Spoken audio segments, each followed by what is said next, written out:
Straight from the Eagles ownership's mouth, the Eagles are reviving a specific position this year, and they're going all out, and we're going to talk about it, and we're going to be talking about, obviously, Dallas Goedert, because this situation is getting more crazy as it sounds, and we're going to be talking about that as well. So let's get straight into it all.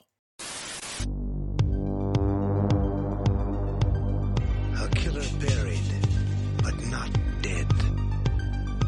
Darren, we better turn around. Because I've seen enough horror movies to know any weirdo wearing a mask is never friendly.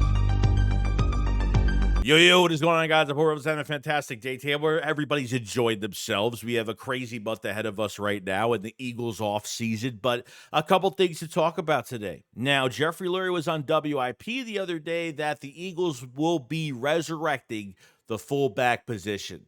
Okay, we know the Eagles were trying to do that last year. Obviously, after Ben Van Simmeren ended up getting hurt, and they went to a few guys, Kari Blasingame, that veteran tight end that we had, which seemed like the better option. Calcaterra was playing fullback for a little while when he wasn't getting much playing time at the time because, Goedert was taking a lot of reps, and wasn't out some weeks ahead.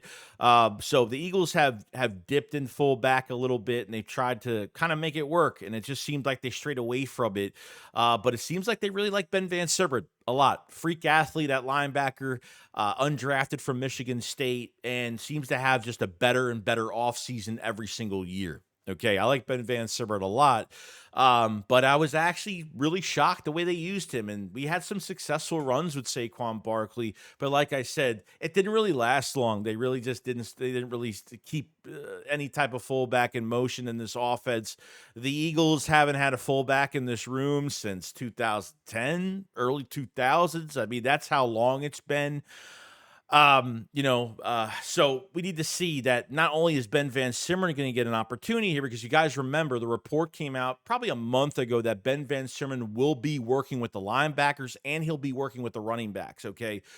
Because I don't think he's going to have a shot at getting any playing time with obviously Munden and having Campbell in the building, Trotter Jr., Zach Bond. So a lot of linebackers in that rotation and really up for competition. I think he's the last man standing on the back end of the depth at linebackers. So he will be a full-time fullback. Now he's coming off that knee injury. He got hurt before the Ravens game, out the rest of the year. So we don't know how he is coming off that knee injury, but he got hurt relatively pretty early, middle of the season. So he'll probably be okay by the time he hits training camp, hopefully. So we kind of do need him back, but wondering who else they put in that position out of some of the other players that they have. It won't be just be Ben Van Simmeren. They'll be trying some other guys at fullback as well, which hope that the beat writers will be reporting that once we get into training camp. And I'm glad they're doing this because not only can you have a lead blocker for Saquon, not like he needs it realistically, especially with this offensive line going forward, but you could throw the ball to a fullback too, a dump off pass or something.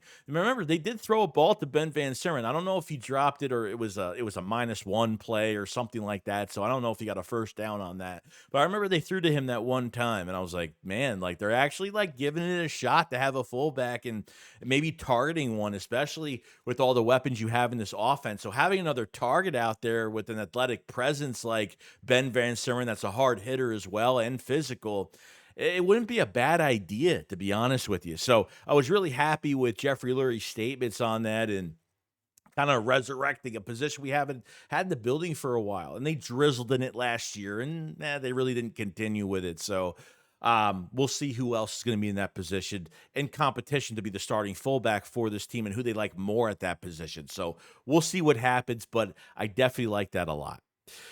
Now, we're heading into a big bag of just nonsense. Not even nonsense, but it's just something that's lingering, and it's been bothering ever since before the draft, the start of March when free agency started, when the Eagles traded Chauncey Gardner-Johnson. And we're like, okay, no big deal, whatever.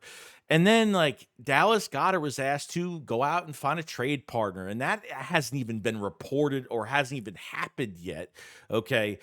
We haven't heard any teams call Philadelphia. Apparently, teams have been calling for Dallas Goedert. We heard from Ian Rappaport during the draft that the Eagles want to keep Dallas Goedert. They want to keep him this year. But there's no promises to that. Now, I think the Eagles not drafting a tight end has really helped. Okay, I think that helped the tight end position, it would have been a wasted position in the draft because you have a lot. They dipped into free agency and got Kyle and Grants, and they got Harrison Bryant.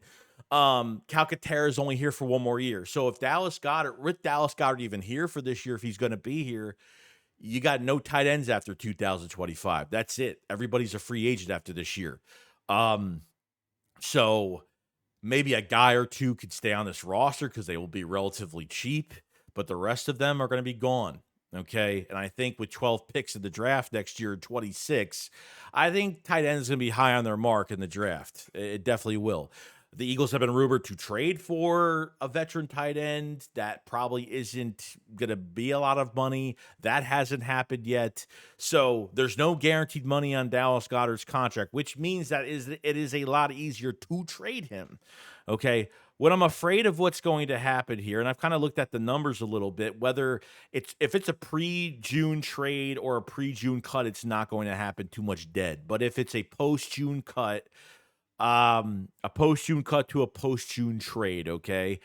Even cutting him, it's not going to cost the Eagles much. I mean, it's $4 million they get back in cap space, $7.7 million in dead cap. So it really evens out if you just flat out release him.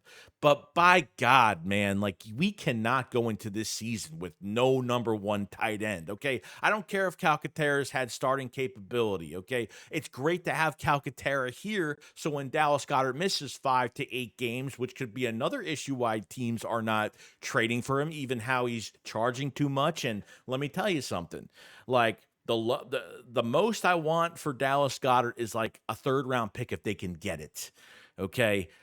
Most likely they'll probably get a 4th, but if they can knock off a 3rd, for someone, Dallas Goedert could play for another team right now. If he can stay healthy, and that's like, that's the big question with him. Can he stay healthy? His statistics are hurting to be one of the best tight ends in the league because he's missing way too many games. We all know that.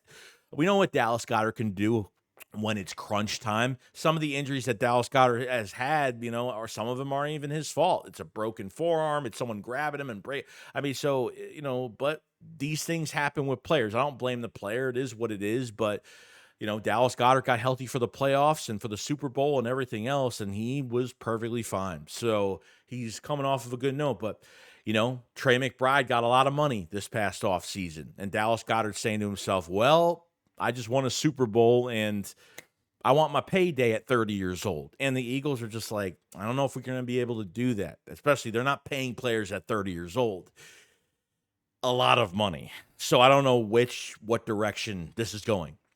If I have to guess, we're going to have to wait by June 1st, not only with the situation with Goedert, the decision with the decision with Bryce Huff and what's going on. I mean, there's just so much going on with that still. It's still lingering. And then when they didn't draft a tight end, I said, you know what? This is good. Might be in a good direction for us. It might still is. As we still wait, there's been no rumors. It's been dead news. Nothing's been going on. And I just wonder, are they actually going to go into this 25 season with no starting tight end? So I'm hoping that doesn't happen. We'll see. But it's going to be interesting.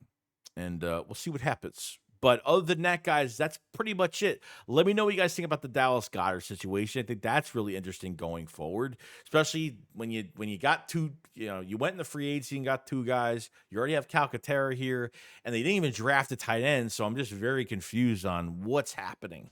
I think Goedert wants a new contract direction that he is going right now, and I don't think the Eagles want to pay. But I could be wrong. I'm always wrong about things as well. So I'm hoping I am wrong going forward. And what do you guys think about resurrecting the fullback position as well, which we talked about when Jeffrey Lurie made his statement on WIP that they're going all out at fullback. They're going to heavily use fullback this year, which is great. Awesome. Bring it back. There'll be a nice little competition, and we'll find out what other players are going to be in that competition as well, going in the training camp and all that great stuff. So make sure you subscribe to the channel for more Eagles news every single day, and make sure you like the video because it helps out tremendously. An update for the channel as well. Everyone's asking the green background and what's going on. I just built my computer last week. I had a couple more parts I had to get. I'm finishing my computer this week, and I'm moving this desk all the way back. I'm doing a lot more stuff with this setup. It's not going to look like this. This is just, I have to put it this way because I have no choice right now. and everything is going to change dramatically. Lighting, this, that, moving stuff. It's wallpaper. There's a lot of stuff going on. I have plans. Just stay patient. It's the off season, and once we get to the dead months where really nothing's going on, a lot more progress is going to be made, and it's going to be worthwhile, hopefully for you guys. So, love you all. See you guys on the next one, and peace out.